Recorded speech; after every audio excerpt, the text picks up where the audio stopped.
জীবনে এই 4টি কথা মনে রাখলে আপনি অন্যদের থেকে আলাদা হয়ে উঠবেন।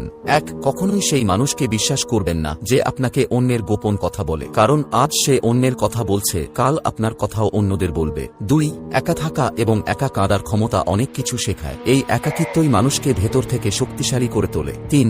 নিজের ভুলগুলো খুঁজে দেখুন। সবসময় অন্যকেই দোষ দিয়ে লাভ নেই, নিজেকে বদলানোর ক্ষমতা আপনাকেই অর্জন করতে হবে। 4. প্রতিটি কথা মনে নিলে আপনি শুধু কষ্ট পাবেন, তাই পরিস্থিতি যেরকম সেভাবেই নিজেকে মানিয়ে নিন এবং মনে রাখবেন, জীবনে সফল না হলে আপনাকে কেউ সম্মান দেবে না। নিজের জীবনে এমন কিছু মূল্য যোগ করুন যাতে মানুষ আপনাকে দেখে শ্রদ্ধা করে। আর নিজেকে বদলানোর এই যাত্রায় প্রতিদিন নতুন কিছু শেখার জন্য আমাদের চ্যানেলটি সাবস্ক্রাইব করুন।